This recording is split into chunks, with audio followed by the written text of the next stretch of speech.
பிரச்சனை இருக்கலாம், கடன் இருக்கலாம், வியாதி இருக்கலாம். இருக்கிறதை பார்க்காமல் என்னவாக மாற வேண்டும் என்று பார்க்கிறீர்களோ அப்பொழுது தேவன் செயல்படுவதற்கு நீங்க இடம் உண்டாக்கி கொடுக்குறீங்கன்னு அர்த்தம். எந்த பகுதியிலையும் தேவன் செயல்படுவதற்கு லிமிட் வைக்க கூடாது. தேவன் லிமிட் இல்லாமல் நம்ம வாழ்க்கையில செயல்படுகிறார் என்றால் நம்முடைய வாழ்க்கை லிமிட்லெஸ் லைஃபா இருக்கும். நன்றி மனப்பான்மை உள்ள மக்களா மாறுங்க. வாயில நன்றி சொல்லாம உள்ளத்துல இந்த கர்த்தருக்கு ஒவ்வொரு காரியத்துக்கு நன்றி சொல்லுங்க. மனசு எக்ஸ்பாண்ட் ஆகும், பெருகும்.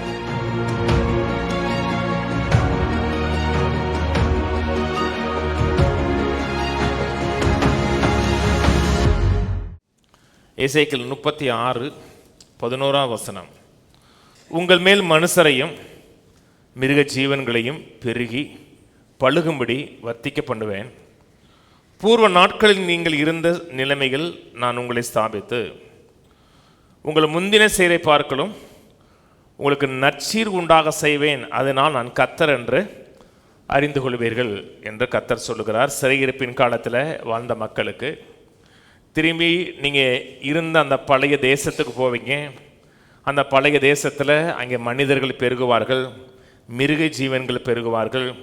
நீங்கள் இருந்த நிலையில் உங்களை ஸ்தாபிப்பேன். அது மட்டும் இல்லை, நீங்கள் முந்தின இருந்த நிலையை பார்க்கலும் உங்களுடைய பிந்தின நிலைமை நல்லா இருக்கும், சிறப்பாக இருக்குன்னு சொல்கிறார். இதுதான் வேதம் முழுவதும் தன்னுடைய ஜனங்களுக்கு தேவன் வைத்திருக்கிற ஒரு மாறாத ஒரு பிரமாணமாக இருக்கிறது. இப்படி தான் தன்னுடைய ஜனங்கள் இருக்கணும்னு விரும்புகிறார். ஆரம்பிக்கிறதை பார்க்கலும் போக போக உள்ள வாழ்க்கை பிரகாசமுள்ள வாழ்க்கையாக இருக்கணும். நீதிமொழி 4 சொல்கிறாரு, நீதிமானுடைய வெளிச்சம் அதிக அதிகமாக பிரகாசிக்கும், சூரிய பிரகாசம் போல இருக்கும். அதிக அதிகமாக பிரகாசித்து கொண்டே இருக்கிறது. 1 மணிக்கு மேலே மங்குறது கிடையாது. அப்படியே அதே நிலையில் அந்த நீதியின் சூரியனுடைய ஆதிக்கத்தின் கீழே எப்பொழுதும் வாழக்கூடிய மனிதனாக இருப்பான். இன்னைக்கு விசுவாசிகள் அப்படி நிறைவாக வாழ்கிறார்களா? அந்த சம்பூர்ணமான தேவன் விரும்புகிற வாழ்க்கையை அனுபவிக்கிறார்களான்னு கேட்டோம்னா, துரதிருஷ்டவசமாக நிறைய மக்களோட வாழ்க்கை எப்படி ஆரம்பித்தார்களோ ஆரம்பித்த நிலையிலே இருக்கிறார்கள். சிலர் முன்னேறி போகிறாங்க, சிலர் செழிப்பாக இருக்காங்க, சுகமாக இருக்காங்க, நல்ல நிலையை அடைகிறார்கள். சிலர் அப்படியே இருக்கிறார்கள், அவங்க முன்னேறியும் போகலை பின்னேறியும் போகல, அப்படி அதே நிலைச்சி நிற்கிறாங்க. அது வளர்ச்சி இல்லை. ஒரு பிள்ளை நமக்கு பிறக்குது, பிறந்து 3 மாதம் வளர்ந்துச்சு, வளர்ந்ததுக்கப்புறம் கட்டப்பிள்ளையாகவே இருக்குன்னா அந்த பிள்ளைக்கும் நல்லது கிடையாது, நமக்கும் நல்லது கிடையாது. எல்லா ரீதியிலையும் வளரணும். ஆவியில் வளரணும், மனதில் வளரணும், எண்ணத்தில் வளரணும், சிந்தையில் வளரணும், தேவனை அறிகிற அறிவில் வளரணும். வளர வேண்டுமென்றால் தேவனோட வார்த்தையை கேட்கணும். கேட்குற மக்கள் மட்டும் ஜெயிப்பது கிடையாது, கேட்குறதை அப்படியே நடைமுறைப்படுத்துகிற மக்கள் மட்டும்தான் ஜெயிக்கிறார்கள். கேட்குறவர்கள் மாத்திரமல்ல, அதன்படி செய்கிறவர்களாக இருந்தீர்கள் என்றால் செய்கைகளில் பாக்கியவான்களாக இருப்பீர்கள் சொல்லப்பட்டிருக்கிறது. சங்கீதம் 78 திருப்புவோம். சங்கீதம் 78 இஸ்ரவேல் மக்களை குறித்த தேவனுடைய விருப்பம் என்னவா இருந்தது, எவ்வாறு அந்த ஜனங்கள் தன்னை சார்ந்து வாழ வேண்டும், தன்னை முற்றிலுமாக பற்றி வாழ வேண்டும்னு கர்த்தர் விரும்புகிறார். ஆனால் அவர்கள் எவ்வாறு தேவனை பற்றி வாழவில்லை, தேவனுக்கு விரோதமாக வாழ்ந்தார்கள், எவ்வாறு தேவனுடைய கிரியைகளை மறந்தார்கள், தேவனுக்கு விரோதமான காரியங்களை செய்தார்கள். அதன் விளைவாக தேவன் அவர்களுக்கு ஆயத்தம் வைத்திருக்கிற அந்த நிறைவான வாழ்வை எவ்வாறு அவர்கள் இழந்து போனார்கள் என்பதை குறித்து இந்த சங்கீதம் முழுக்க பேசுகிறது. சங்கீதம் 78:37 அவர்கள் இருதயம் அவரிடத்தில் நிலைவரப்படவில்லை, அவருடைய உடன்படிக்கையில் அவர்கள் உண்மையாக இருக்கவில்லை. கர்த்தர் உடன்படிக்கையில் உண்மையாக இருக்கவில்லைன்னு சொல்லலை, அவருடைய இருதயம் அவரிடத்தில் நிலைவரப்படலை. அவருடைய இருதயம் கர்த்தரிடத்தில் உத்தமமாக இல்லை, கர்த்தரை பற்றி கொண்டு வாழக்கூடிய ஒரு இருதயம் சிந்தையாக இல்லை. அவருடைய அந்த கவனன்ட்டை அவர்கள் உடைக்கக்கூடிய மக்களாக இருந்தார்கள். 38 வாசிக்கிறேன். அவரோ அவர்களை அழிக்காமல் இரக்கமுள்ளவராய் அவர்கள் அக்கிரமத்தை மன்னித்தார். அவர் தமது உக்கிரம் முழுவதையும் எழுப்பாமல் அநேகந்தரம் தமது கோபத்தை விலக்கிவிட்டார். அவர்கள் மாம்சமென்றும் திரும்பி வராமல் அகலுகிற காற்றென்றும் நினைவு கூர்ந்தார். எத்தனை தரமோ வனாந்திரத்தில் அவருக்கு கோபம் ஊட்டி அவாந்திர வெளியில் அவரை விசனப்படுத்தினார்கள். அவர்கள் திரும்பி தேவனை பரீட்சை பார்த்து இஸ்ரவேலின் பரிசுத்தரை மட்டுப்படுத்தினார்கள். அவர்கள் திரும்பி டேன் பேக் பண்ணான்ருக்கு, விலகி போனார்கள். அவங்களுடைய எண்ணம் முழுவதும் திரும்பி எகிப்துக்கு நேராக போகணுங்கிற எண்ணம் தான் இருந்துச்சு. அவள் திரும்பி தேவனை பரீட்சை பார்த்துட்டு இருக்கு. எபிரேய புத்தகம் சொல்லுகிறது, நாம் பின்வாங்கி போகிறவர்களாக இல்லாமல் ஆத்தும ஈடேற முன்னேறவர்களாக இருக்க வேண்டும் இருக்கு. நாம் பின்வாங்குகிறவர்களாக இருக்கிறோம் என்றால் நம் மேலோட ஆத்துமா பிரியமாயிராதுன்னு இருக்கு. யார் முன்னேறி போகிறார்களோ, தொடர்ந்து போகிறார்களோ, தேவனை பிடித்து கொண்டு விசுவாசத்தில் வாழ்கிறார்களோ அவர்கள் மேலே தான் தேவன் பிரியமாக இருக்கிறார். தேவனுடைய இருதயம் சந்தோஷப்பட ஆரம்பிக்கிறது. இங்கே சொல்லுகிறது, அவர்கள் திரும்பி தேவனை பரீட்சை பார்த்துன்னா இங்கே ஒய்எல்டியில் போட்டிருக்கு, அவர்களை சோதித்தார்ன்னு இருக்கு. இன்னைக்கும் மக்கள் தேவனை சோதிக்கிறாங்க. தேவன் இருக்கிறது உண்மையா? தேவன் ஒருத்தர் இருந்தார்னா என்னையே அவட கண்ணுக்காம விட்டுருக்கிறாரு, நான் என்ன தப்பு பண்ணிட்டேன், கண்ணை திறந்து பார்க்கக்கூடாதா அப்படின்னு தேவனை இவர்கள் பரீட்சை பார்க்கிறார்கள். தேவனை இவர்கள் சோதிக்கிறார்கள். தேவன் தான் நம்மை சோதிக்கணும். தேவன் எல்லா விதத்திலும் உண்மை உள்ளவர். நாம் பாவியில் இருந்த பொழுதே நம்மேல் வந்த அன்பை விளங்க செய்வதற்காக நேசகுமாரனை அனுப்பி நமக்கு ஒரு நல்வாழ்வு கொடுப்பதற்கு என்னென்ன செய்யணுமோ அத்தனை செய்திருக்கிறார். அது மட்டுமல்ல, ஆதியிலிருந்து மனிதனை படைக்கும்போது பூமியை படைச்சார். பூமியை சஸ்டைன் பண்ணுகிறார். தேவன் பூமியை தாங்குகிறார். ஒரு செகண்ட் அவர் தாங்கக்கூடிய வல்லமை போயிடுச்சுன்னா அந்த பூமி கொலாப்ஸ் ஆகிரும். கரெக்டான விகிதாச்சாரத்தில் ஆக்சிஜனை கொடுக்குறாரு. கரெக்டான விகிதாச்சாரத்தில் நைட்ரஜன் இருக்குது, ஹைட்ரஜன் இருக்குது. எல்லாமே கொஞ்சம் மாறி போச்சுன்னா தீ பிடிச்சிரும், கொஞ்சம் குறைஞ்சி போச்சுன்னா மூச்சு தட்டிடும். அத்தனையும் செய்ய கர்த்தர் செய்கிறார். நீங்கள் டோட்டல் நர்வஸ் சிஸ்டம், மூளை எப்படி இயங்குது, சயின்டிஸ்ட் எப்படி இயங்குதுன்னு சொல்ல முடியாது, எப்படி இயங்குதுமாங்க. நான் என்ன சொல்கிறேன், கர்த்தரை ஏற்கிறாருங்கிறேன். அத்தனையும் கர்த்தரை ஏற்கிறார். அவங்க எப்படி ஏற்கிறாருன்னு அவங்க தான் தியரி சொல்லுவாங்க. தியரி அத்தனையும் இயக்குறது கர்த்தர். மனிதனை படைத்தார், மனிதனுக்கு எல்லாம் வைத்தார். மனிதன் பாவம் செஞ்சான், தேவனுக்கு விரோதமாக கலகம் செஞ்சான். அப்படி இருந்தும் அவனை மீட்பதற்காக தன் சொந்த ரத்தத்தை கொண்டு அவனை மீட்டெடுத்தார். சும்மா சொல்லலை. மனிதன் மீட்கப்பட்டிருக்கிறான் என்றால் வெள்ளியினாலும் பொன்னினாலும் அல்ல, இயேசு கிறிஸ்துவின் விலையேறப்பட்ட ரத்தத்தினால் மீட்கப்பட்டிருக்கிறான்னா அவனுக்கு தேவன் கொடுத்த மதிப்பு மரியாதை மேன்மையானது. அதனால தேவன் உண்மை உள்ளவரா, தேவன் நல்லவரா அப்படின்னு தேவனை நீங்கள் பரீட்சை பார்க்க வேணாம். தேவன் நான் உண்மை உள்ளவர் என்பதை ப்ரூஃப் பண்ணிட்டார். தேவன் நம்மேல் வைத்திருக்கிற அன்பை விளங்க பண்ணியிருக்கிறார். ஒரு ப்ரூஃப் பண்ணிட்டார். உண்மையில எவ்வளோ அன்பாக இருக்குன்னு ப்ரூஃப் பண்ணிட்டார். நாம் தேவனை பரீட்சை பார்த்து தேவனை சோதித்தோம்னா நம்முடைய வாழ்க்கையில் தேவன் வைத்திருக்கிற நன்மைகளை இழக்கக்கூடிய மக்களாக மாறிடுவோம். சொல்றது, அவர்கள் திரும்பி தேவனை பரீட்சை பார்த்து இஸ்ரவேலின் பரிசுத்தரை மட்டுப்படுத்தினார்கள். தேவன் அவர்கள் வாழ்க்கையில் செயல்பட முடியாத அளவுக்கு, தேவன் அவர்களை முன்னோக்கி கொண்டு போக முடியாத அளவுக்கு தேவனை அவர்கள் லிமிட் செய்தார்கள், மட்டுப்படுத்தினார்னா தேவன் யார், தேவனால் என்ன செய்ய முடியும் என்பதை நீங்கள் லிமிட் பண்ண முடியாது. தேவன் சர்வ வல்லவர். அவருடைய கரத்தை முடிப்பதற்கோ அவருடைய கரத்துடைய செயலை மாற்றியமைப்பதற்கோ நம்மால் முடியாது. ஆனால் என்னுடைய வாழ்க்கையில் தேவன் செய்வதற்கு நான் தேவனை லிமிட் பண்ணலாம். என் எண்ணங்களை கொண்டு, என் சிந்தைகளை கொண்டு, நான் எந்த அளவுக்கு வசனத்துக்கு செவி சாய்க்கிறேன் அதை கொண்டு தேவன் என் வாழ்க்கையில் செயல்படுவதற்கு நான் லிமிட் ஏற்படுத்தலாம். கர்த்தர் ஒரு நாளும் நான் உனக்கு இவ்வளவு தான் கொடுப்பேன், இதுக்கு மேலே கொடுக்க மாட்டேன்னு கர்த்தர் ஒரு நாளும் சொல்வது கிடையாது. ஆனால் தேவனை லிமிட் பண்ண ஜனங்கள் தான் 30 லட்சம் மக்கள் வனாந்தரத்தில் செத்து போனான் இருக்கு. ஆரம்பித்தான், நல்லா தான் வந்த நிலையிலே கொஞ்ச நாள் இருந்து அவன் செத்த போயிட்டான். வாலி வயதில் செத்து போயிட்டான்.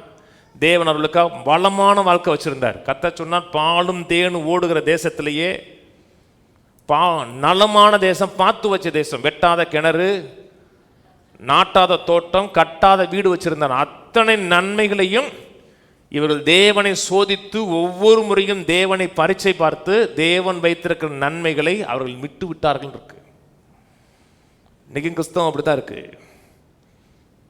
இவர்கள் தான் எந்த இடத்தை எப்படி விசுவாசிக்கிறேன், என்னுடைய விசுவாச அளவு எப்படி இருக்கு, எனக்குள்ள வசனம் எந்த அளவுக்கு வேலை செய்யுது, டிவியில் இருக்க சிந்தனைகள் வேலை செய்யுதா, சினிமாவில் இருக்க சிந்தனை வேலை செய்யுதா, இல்லை வசனம் வேலை செய்கிறதான்னு சோதிச்சு பார்க்க கிடையாது. மைண்ட் ரொம்ப முக்கியங்க. மைண்டில் எந்த நினைவுகள், எந்த சிந்தைகள் நம்ம கவனம் பண்ணுகிறது முக்கியம். இது ஒரு தோட்டம் மாதிரி. 10 ஏக்கர் தோட்டம் இருக்கு. தோட்டத்தை அப்படி போட்டால் என்ன ஆகும்? புல்லும் புதரும் பாம்பும் பள்ளியும் கிடக்கும். இங்கே அதே மாதிரி தான் மனசில் கண்டதை விட்டுட்டோம்னா உலகத்தில் இருக்க குப்பைகள், பிற்போக்கான எண்ணங்கள் அத்தனை உள்ள விழ ஆரம்பிச்சிடும். வாசிப்போம். அவர்கள் திரும்பி தேவனை பரீட்சை பார்த்து இஸ்ரவேலின் பரிசுத்தரை மட்டுப்படுத்தினார்கள். அவருடைய கரத்தையும் அவர் தங்களை சத்துருக்கு விலக்கி மீட்ட நாளையும் நினையாமல் போனார். மக்களுடைய மிகப்பெரிய பிரச்சனை என்னன்னா, கர்த்தர் செய்த அத்தனையும் மறக்கக்கூடிய ஜனங்கள். கர்த்தர் எவ்வளவு நன்மை செஞ்சிருப்பார், போன வாரம் செஞ்சிருப்பார். இன்னைக்கு வர்ற வழியில ஒரு சிறிய ஆபத்துல கர்த்தர் காப்பாத்திருப்பாரு. ஆனா மக்கள் தங்கள் வாழ்க்கையில் கர்த்தர் செய்த எல்லா நன்மைகளையும் மறக்கிற ஜனங்கள். கர்த்தர் வாழ்க்கையில் ஏதோ கஷ்டத்திலிருந்து விடுதலை ஆக்கியிருக்கிறாரா, ஒரு துன்பத்திலிருந்து விடுதலை ஆக்கியிருக்கிறாரா, ஒரு நல்ல வீட்டில் வாழ வச்சிருக்கிறாரா, நன்றி சொல்லுங்க. பிசாசு என்ன சொல்லுவான்னா, உனக்கு ஒண்ணுமே செய்யலைங்கிற எண்ணத்தை கொடுத்துருவான். உனக்கு என்ன செஞ்சார் அவரு, நீ தான் சர்ச்சுக்கு போற, உனக்கு என்ன நடந்துச்சு, ஏது நடந்துச்சு, மூச்சு வருதா, நன்றி சொல்லுங்க. ஐசியூவில் பாருங்க, ஹாஸ்பிட்டலில் மூச்சு விடுறது கஷ்டப்பட்டு எவ்வளோ வேதனைப்படுறாங்க தெரியுமா உங்களுக்கு?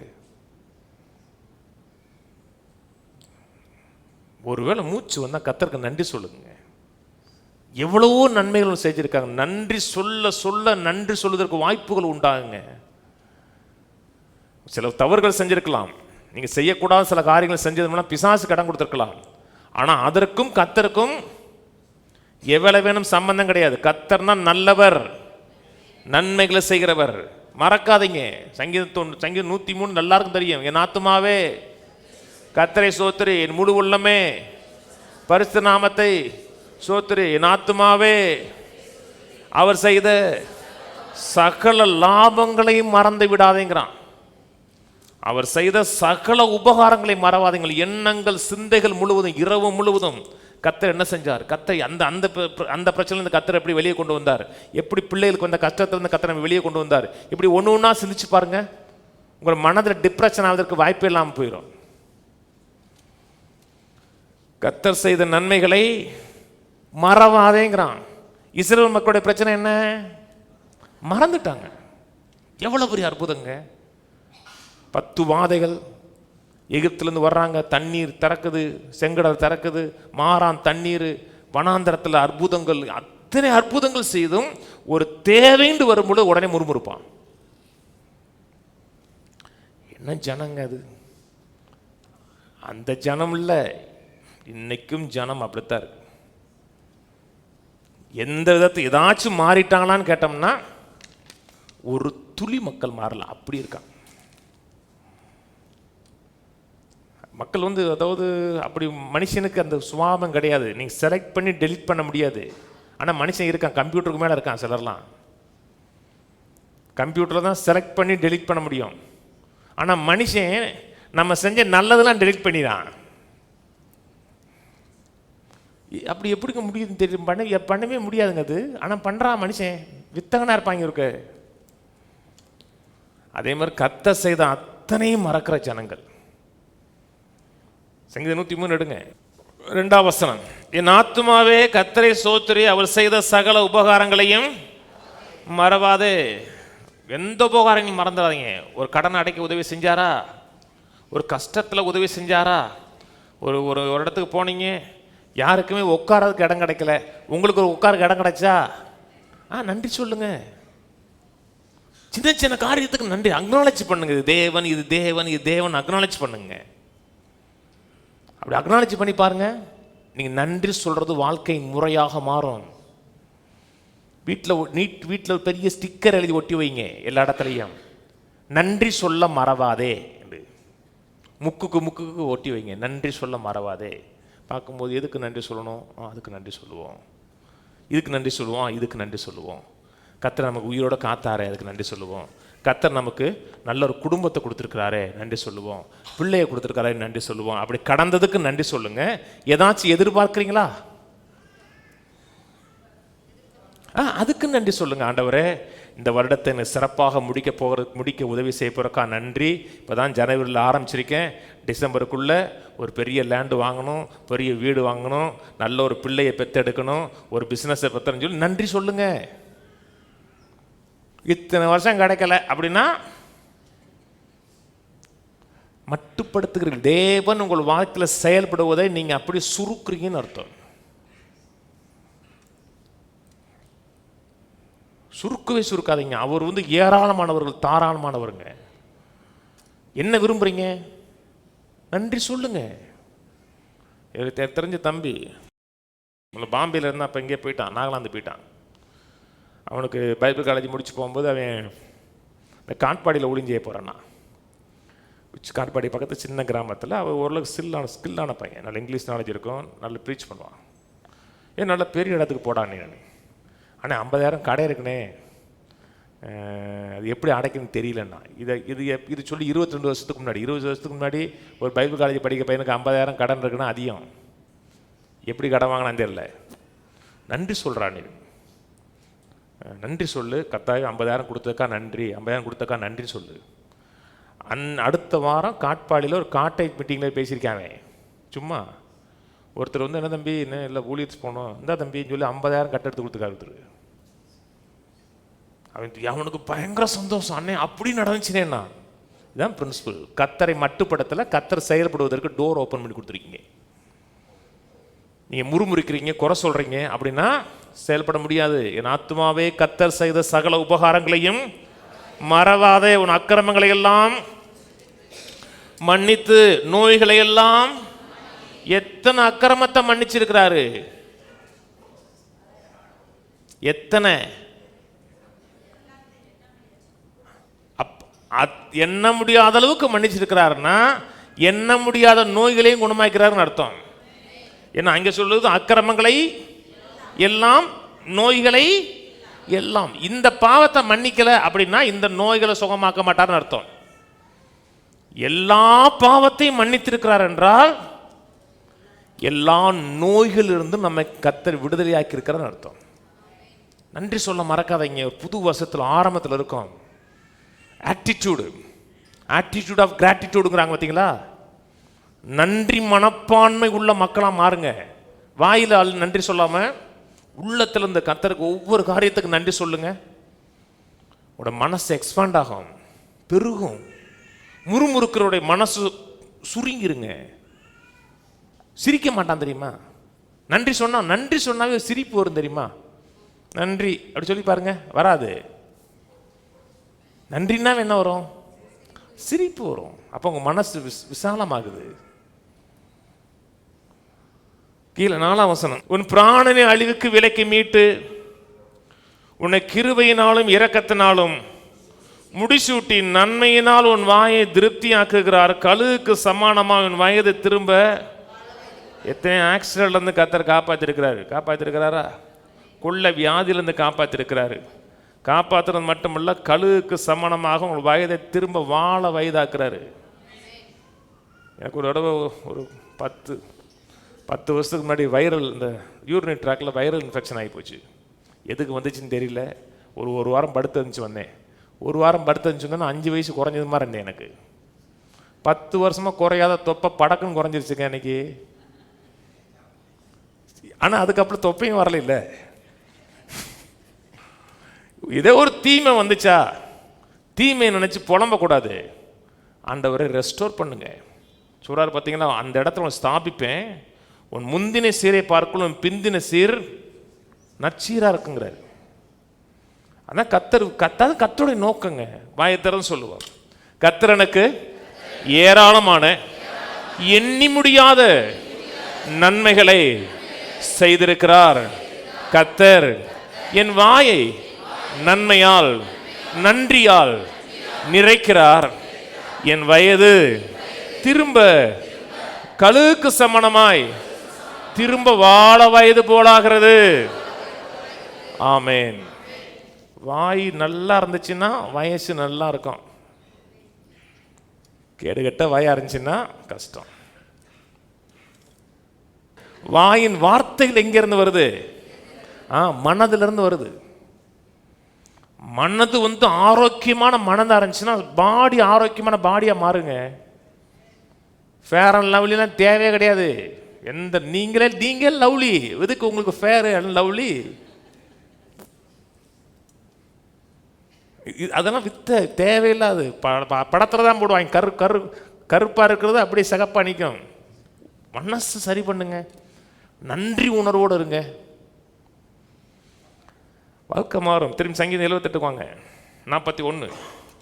அவர்கள் திரும்பி தேவனை பரீட்சை பார்த்து இஸ்ரவேலின் பரிசுத்தரை மட்டுப்படுத்தினார்கள். நிறைய மக்கள் நினைக்கிறாங்கன்னா கர்த்தர் சாவரின் காட், அதாவது சர்வ ஏகாதிபத்திய அதிகாரம் உள்ளவர். அவர் செய்ய நினைத்ததை எந்த மனிதனும் தடுக்க முடியாது. அதனால் என்ன நடக்குதோ நாம் ஏன்னு கேள்வி கேட்காம அதுக்கு இணங்கி போயிடணும்னு நினைக்கிறார். நடக்கிறதெல்லாம் இறைவன் சுத்தம், சிம்பிளாக ஒரே வார்த்தையில். நல்லது நடந்தாலும் இறைவன் தான், கெட்டது நடந்தாலும் இறைவன் தான் அப்படின்னு நினைக்கிறாங்க. அப்படி கிடையாது. நான் ஒரு போதனை போதிச்சேன், லாக்டவுன் பீரியடில் போதிச்சேன், கட்டாயம் கேளுங்க. தேவனுடைய வல்லமையும் மனுஷனுடைய அதிகாரம் போதிச்சேன். தேவனுக்கு சர்வ வல்லமை இருக்கு, மனிதனுக்கு அதிகாரத்தை கொடுத்துருக்கிறார். தேவன் இந்த பூமியில் ஏதாவது ஒன்று செயல்பட வேண்டும் என்றால் என்னோட கோஆப்ரேட் பண்ணி தான் செயல்படுகிறார். அவருடைய கோஆப்ரேஷன் மூலமாக தான் நான் இந்த பூமியில் காரியங்களை செயல்படுத்துகிறேன். அதனால் என் வாழ்க்கையில் எந்த பகுதியிலையும், நம்முடைய சபையில் எந்த பகுதியிலையும் தேவன் செயல்படுவதற்கு லிமிட் வைக்கக்கூடாது. தேவன் லிமிட் இல்லாமல் நம் வாழ்க்கையில் செயல்படுகிறார் என்றால் நம்முடைய வாழ்க்கை லிமிட்லெஸ் லைஃபாக இருக்கும். ஆனால் தேவன் செயல்படுவதற்கு நான் ஏதோ ஒரு லிமிட் வைக்கிறேன், இக்கண்ணா வைக்கிறேங்கிறாங்க பார்த்தீங்களா, அதே மாதிரி இக்கண்ணா வச்சிங்கன்னா வாழ்க்கை அக்கண்ணான்னு அப்படி நின்றோம். எந்த பகுதியிலையும் தேவன் தடையில்லாமல் மூவ் ஆகுவதற்கு இடம் கொடுங்க. அதுக்கு மனதை விசாலப்படுத்துங்க, வாயை திறந்து பேசுங்க, அது வாழ்க்கையில் காண்பிங்க. மனிதனை கொடுத்த காரியம் என்னதென்றால், என்ன காண்கிறானோ இந்த ஐம்புலன்கள், கண்ணு, காது, செவி, உணர்றது, என்ன காண்கிறானோ அதை தாண்டி பார்க்கக்கூடிய ஆற்றல் அவனுக்கு இருக்கு. உலகத்தில் கண்டுபிடிச்ச அத்தனை இன்வென்ஷனும் இருக்கிற பிரச்சனைக்கு தாண்டி ஒரு மனிதன் அதோட சொல்யூஷனை பார்த்தான். அந்த சொல்யூஷனை பார்த்தவன் இந்த உலகத்தில் முன்னேறி போனான். இருக்கிறதையே பார்த்து கண்ணீர் விடுகிறவன் இருக்கிற நிலையில இருந்தான். நான் சொன்னது புரியுதுங்களா? பிரச்சனை இருக்கலாம், கடன் இருக்கலாம், வியாதி இருக்கலாம், இருக்கிறதை பார்க்காமல் என்னவாக மாற வேண்டும் என்று பார்க்கிறீர்களோ அப்பொழுது தேவன் செயல்படுவதற்கு நீங்க இடம் உண்டாக்கி கொடுக்குறீங்கன்னு அர்த்தம். விசுவாசமானது நம்பப்படுகிறவைகளின் உறுதியும் காணப்படாதவைகளின் நிச்சயம். காணப்படல, ஆனா எனக்கு நிச்சயமா தெரியுது. ஏன் தெரியுது? நான் நிச்சயமா பார்த்துட்டேன். நான் சொன்னது புரியுதுங்களா? உங்களுக்கு ஒருத்தர் 10 லட்சம் போட்டார் பேங்க்ல, பார்த்துட்டீங்க. அவர் உங்கள்கிட்ட சொல்லலை, உங்களுக்கு நல்லது நடக்குங்கிறாரு. ஆனால் உங்களுக்கு தெரியும் 10 லட்சம் வரப்போகுது. எப்படி தெரியும்?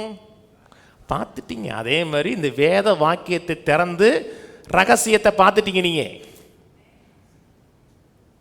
அப்போ உங்களுக்கு கான்ஃபிடென்ட் உண்டாயிரும். அதான் விசுவாசம். காணப்படாமல் இருந்தால் கூட அதை குறித்த உறுதி, கான்ஃபிடென்ட். என்ன, என் கண்களில் பார்த்துட்டேன், என் உள்ள இருக்க கண்களில் பார்த்துட்டேன். சங்கீதம் 68 திருப்போம். தேவனுக்கு இடம் கொடுங்க. தேவனுக்கு இடம் கொடுக்கலன்னா தேவன் செயல்படுவது கடினம். மனிதனுடைய சித்தத்தை தாண்டி தேவன் யாருக்கும் ஒன்றும் செய்ய மாட்டார். 68:1 தேவன் எழுந்தருளுவார், அவருடைய சத்துருக்கள் சிதறண்டு அவரை பயக்கிறவர்களுக்கு முன்பாக ஓடி போவார்கள். இது கேஜேவி போடுறேன். கேஜேவியில் நீங்கள் எந்த ஆங்கில பைபிள்லையும் ஒரு வார்த்தை யூஸ் பண்ணுறாங்க, தமிழில் அதை யூஸ் பண்ணலை. தேவன் எழுந்தருளுவார் இருக்கு.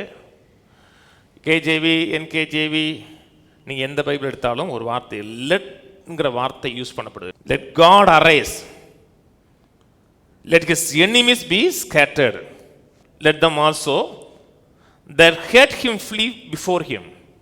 let God arise னா தேவன் எழும்புவதற்கு இடம் கொடுக்கணும். let his enemies be scattered, தேவன் எப்போ எழும்புவதற்கு இடம் கொடுக்கிறோமோ அப்பொழுது அவருடைய எதிரிகள் சிதறண்டு போவார்கள்.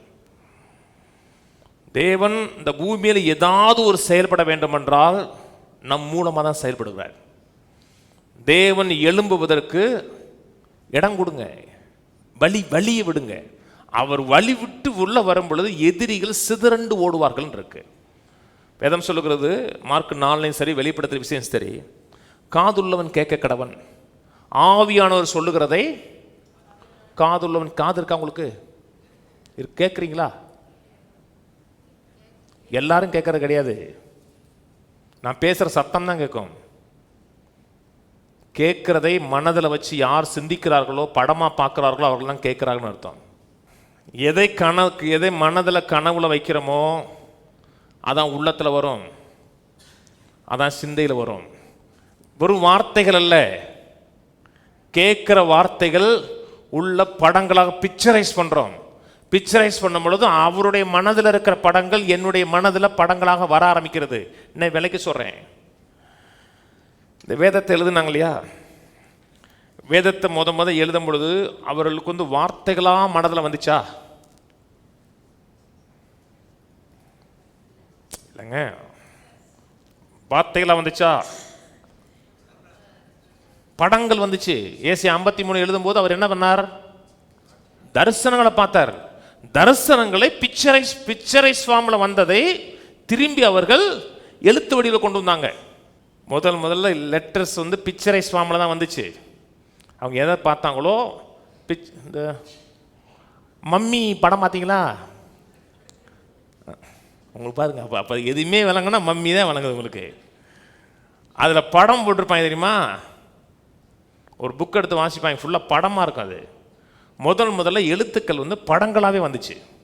அப்புறம் அது எழுத்துக்களாக மாறிச்சு. என்ன படத்தை பார்த்தாங்களோ படத்தையே வரைஞ்சாங்க அவங்க.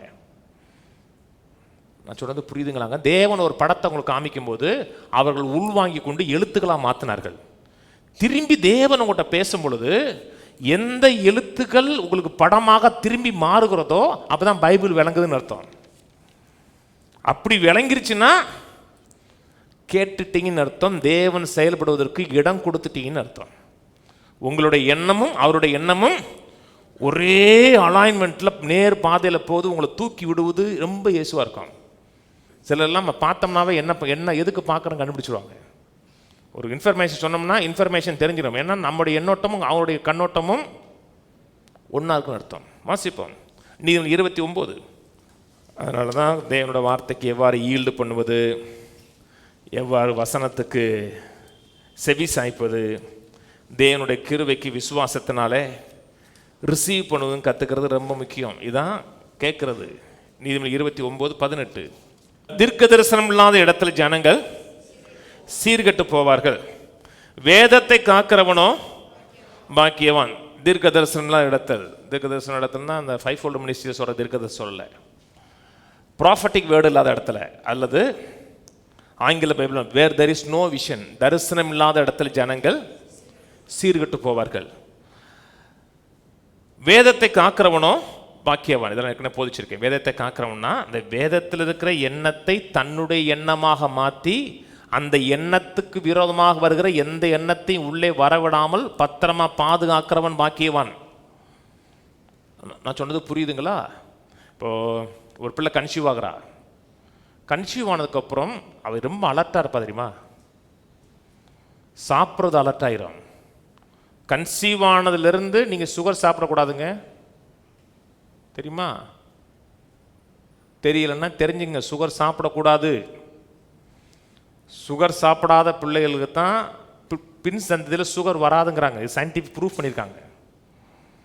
கன்சீவ் ஆகிட்டோம்னா சுகர் சாப்பிடக்கூடாது. ஒவ்வொரு காரியத்திலையும் கான்சியஸ் இருக்கணும். படுக்கும்போது உருண்டு பிறண்டு படுக்க முடியாது, கான்சியஸாக படுக்கணும். தனக்குள்ள ஒரு உயிர் இருக்குன்னு பார்க்கணும். அதே மாதிரி வசனத்தை கேட்ட உடனே எனக்குள்ள ஒரு உயிர் போகுது, ஜீவ வார்த்தைகள்ங்கிற உயிர் உள்ள போகுது. அந்த எண்ணத்துக்கு விரோதமாக ஒரு எந்த எண்ணமும் வராத அளவுக்கு நான் பார்த்துக்கணும். அவர் அப்படி சொன்னாராம, ஆமாம் அப்படித்தான் சொன்னார், போயா வேலையை பார்த்துட்டு போயான்றணும்.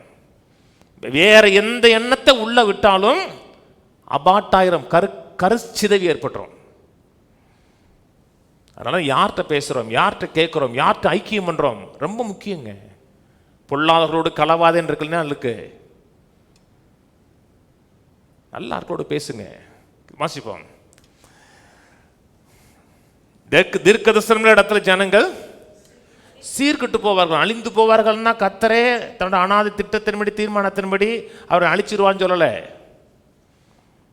அவங்க வாழ்க்கை குறித்து எந்த விதமான தரிசனமும் கிடையாது, எந்த விதமான படமும் கிடையாது. தேவன் கொடுக்குற படத்துக்கு அவர்கள் தங்களை இணங்காத மக்கள். எல்லாம் கவனிங்க, உங்கள்கிட்ட அந்தளவுக்கு சக்தி தேவையில்லை, ஆற்றல் தேவையில்லை, என்ன பணம் இருக்குது, அதெல்லாம் நான் இஷ்யூ. நம்முடைய இயலாமை இருக்குது பார்த்தீங்களா, இயலாமையை கர்த்தர்ட்ட கொண்டு கொடுங்க. நம்முடைய இயலாமையில் தான் அவருடைய இயலும் தன்மை செயல்பட ஆரம்பிக்கும். என்னால் முடியாத ஆண்டவரை, ஆனால் நம்முடைய வார்த்தைக்கு நான் அப்படி இணங்குகிறேன், அப்படி உங்கள் மனதை அப்படி பியூராக கொண்டு போய் கொடுத்தீங்கன்னா அதில் பண்படும் ஒரு விவசாய நிலமாக மாற்றி கையில் கொடுப்பாங்க கையில். ஏன் நிறைய மக்கள் சீர்கட்டு போகிறாங்கன்னா, பரிசுத்த ஆவியானவர் இந்த தேவனோட வார்த்தையிலிருந்து ஒரு பெயிண்ட் எடுத்து நம்முடைய இருதயத்தில் படத்தை வரைய இடம் கொடுக்க மாட்டாங்க. சபைக்கு வரும்போதெல்லாம் என்ன செய்யணும், சும்மா உட்கார்றது கிடையாதுங்க. ஆவியானவர் ஏதோ ஒரு விஷன், ஏதோ ஒரு ட்ரீம், ஏதோ ஒரு இமேஜினேஷன் மனதில் வருவதற்கு இடம் கொடுக்கணும். வந்துட்டு போகிறதுனாலையோ கேட்டுட்டு போகிறதுனாலையோ எங்கே யாருக்கும் எப்பொழுதும் பிரயோஜனமாகாது. ஆவியானவர் ஒவ்வொரு முறையும் அந்த ப்ரெஷ் எடுத்து எனக்குள்ளே வரையணும், வரைஞ்சு வரைஞ்சு வரைஞ்சு வரைஞ்சு ஒரு அழகான பிக்சராக வரையணும். இது message Bible. If people can see what God is doing, they stumble all over themselves. தேவன் என்ன செய்கிறார் என்று காண முடியாத ஜனங்கள் தங்களுக்கு தாங்களே இடறி விழுகிறார்கள். அவங்களை யாரையும் தட்டி விட வேண்டிய அவசியம் கிடையாது. தேவன் என்ன செயல்படுகிறார், தேவன் என்ன செய்கிறார் என்று காண முடியாத மக்கள் அவர்களுக்கு அவர்களே இடறி விழுகிறார்கள். அப்படி தேவன் என்ன செய்கிறார் என்று காண்கிற ஆண்கள், புரியலையா, காணாத ஆட்கள் இடறி விழுகிறார்கள். தேவன் என்ன செய்கிறார் என்று காண்கிற ஆட்கள் முன்னேறி போகிறார். உங்களுக்கு ஒரு கனவு உலகம் இருக்கா? அந்த எனக்கு ஒரு கனவு உலகம் இருக்கு. அந்த கனவு உலகத்தில் கர்த்தரோட ஆளுகை இருக்கிறத பார்க்கணும். நான் விரும்புகிறதெல்லாம் தேவன் நிறைவேற்றுகிறான்னு பார்க்கணும்.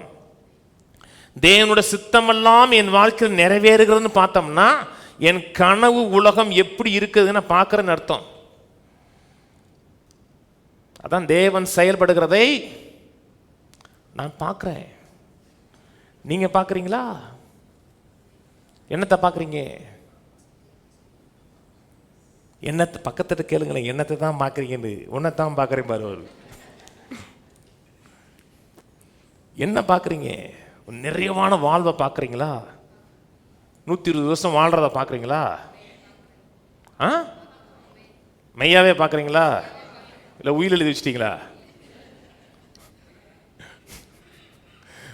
120 வருஷம் வாழணும்னா உயிர்களுக்கு நம்முடைய கனவும் ஆக்ஷனும் கரெக்டாக இருக்கணும். பேச்சு சரியாக இருக்கணும், பேச்சு சரியாக இருக்கணும், பார்க்கறது சரியாக இருக்கணும், பேச்சு சரியாக இருக்கணும். ஒன்றுமே இல்லை, வறுமை கஷ்டம் துன்பம் தான் இருக்குன்னா காணப்படுகிறவைகள் அல்ல, காணப்படாதவைகள் நோக்கி இருக்கிற எனக்கு அதிசீக்கிரத்தில் நீங்கும் லேசான உபத்திரம். பிரச்சனையை பார்க்குற, பிரச்சனைக்கு தீர்வை பார்க்குறேன். கடனை பார்க்கல, கடன் கொடுக்குறத பார்க்குறேன். இது வரைக்கும் என் கண்களில் காண முடியாத நான் பார்த்துக்கிட்டு இருக்கேன். அப்படின்னா கொஞ்ச நாளில் நிஜத்திலையும் நான் பார்க்க ஆரம்பிச்சிருவேன்.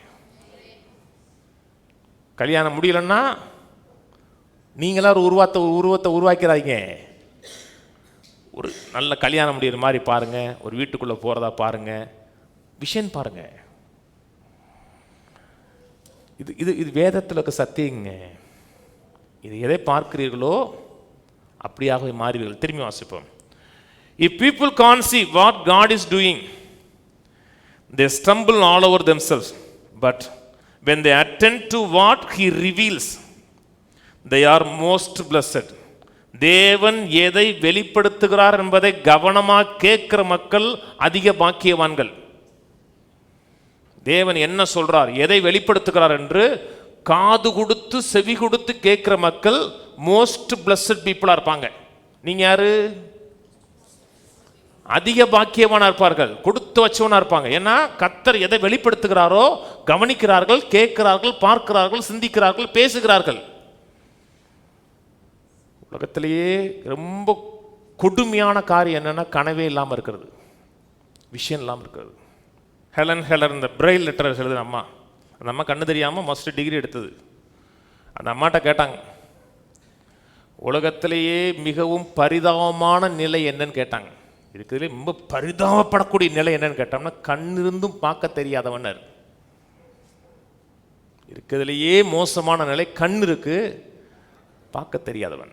இந்த அம்மாவுக்கு கண் இல்லை, ஆனால் அந்த அம்மாவுக்கு விஷன் இருந்துச்சு. தேவன் என்ன சொல்கிறார், ஏது சொல்கிறார், எதை கேட்டு அதை பார்க்குறான் பார்த்தீங்களா, அவனுக்கு வாழ்க்கை பரவசமாக இருக்கும். ஏன்னா அவனுக்கு அதை நோக்கி பிரயாணம் பண்ணுறான். காலைல எந்திரிக்க சோம்பேறி ஆகுது. 6:30 ஆச்சா அப்படிங்க மாட்டான், 6:30 ஆயிடுச்சாமா. ஏன்னா அவனுக்கு செய்ய வேண்டிய வேலை இருக்கு. சோம்பேறிக்கு படுத்து தூங்கணும்னு இருக்கும். இருக்கிறதுலே மோசமானது கனவு கனவு கனவு காணாமல் இருக்கிறது. அதை காட்டு ரொம்ப மோசமானது கெட்ட மாதிரி பார்க்கறது தானே. ஒன்றும் கனவே இல்லாட்டாலும் பரவாயில்ல, தன்னை குறித்து ஏழையாக பார்க்கறது, வறுமையாக பார்க்கறது, அர்ப்பணாக பார்க்கறது. நீ எத்தனை சபையில் தேவனை குறித்து மட்டமாக பார்க்குறாங்க தெரியுமா? தேவனை குறித்து நல்ல படம் கிடையாது. வீடுகளில் தேவனை குறித்து பேசுகிற வார்த்தைகள் நல்ல வார்த்தைகள் கிடையாது, நல்ல சிந்தனை கிடையாது. சபைக்கு வர்றீங்க, ஆவியானவர் தேவனோட வார்த்தையிலிருந்து தேவன் எப்படிப்பட்டவருங்கிற படத்தை காமிக்கிறான்னு வச்சுங்களேன். அப்போ தேவன் இரக்கமுள்ளவர் தெரியும், தேவன் அன்புள்ளவர், தேவனை அளவுக்கு அதிகமாக நேசிக்கிறார்னு தெரியும். அப்புறம் தேவனோட பழகுவது, தேவனோட நேரம் செலவழிக்கிறது இன்பமாக இருக்குங்க. வார்த்தை இல்லை, வார்த்தை சொல்கிறத நான் கவனிக்கலை, அதுக்கு கவனமே செலுத்தலைன்னா வாழ்க்கை மாற முடியாது. நல்லதா பாருங்க, தேவனை நேசிக்கிற தேவன், என்னை சுகமாக்க விரும்புகிற தேவன், என்னை செழிப்பாக்க விரும்புகிற தேவன், என்னை வியாதிப்படுத்துகிற தேவன் அல்ல, என்னை ஆரோக்கியப்படுத்துகிற தேவன், என்னை கீழே கொண்டு போகிற தேவன் அல்ல, மேலே கொண்டு போகிற தேவனை. தேவனை குறித்த பிக்சர் உங்களுக்கு இருக்குன்னு அர்த்தம். நான் சொன்னது புரியுதுக்கலாம்? முதல்ல தேவனை குறித்த நல்ல பிக்சர் இருக்கணும். ரெண்டாவது காரியம், உங்களை குறித்து நல்ல படம் இருக்கணும். உங்களை குறித்து நல்ல எண்ணம் இருக்கணும். உங்களை நீங்கள் எப்படி பார்க்கிறீர்களோ அப்படித்தான் மற்றவர்களுக்கு முன்பாக உங்களை காமிப்பீங்க. நீங்கள் மற்றவர்களுக்கு உங்களுக்கு ப்ரொமோட் பண்ணுறீங்க பார்த்தீங்களா, உங்களை ப்ரொமோட் பண்ணுறீங்க. நீ உங்களை எப்படி பார்க்கிறீர்களோ அது வேற்று தான் மற்றவர்களுக்கு முன்பாக உங்களை காமிப்பீங்க. என்னாகும் திருப்போம், என்னாகும் 13:33. அங்கே ராட்சச பிரவியான ஏனாக்கின் குமாராகிய ராட்சசரையும் கண்டோம். நாங்கள் எங்கள் பார்வைக்கு வெட்டி கிளிகளைப் போல இருந்தோம், அவர்கள் பார்வைக்கும் அப்படியே இருந்தோம் என்று சொல்லி, இப்படி இஸ்ரவேல் புத்திரருக்குள்ளே தங்கள் சுற்றி பார்க்க வந்த தேசத்தை குறித்து துச்செய்தி பரப்ப செய்தார்கள். தங்களை எப்படி பார்க்குறாங்கன்னா, நாங்கள் எங்கள் பார்வைக்கு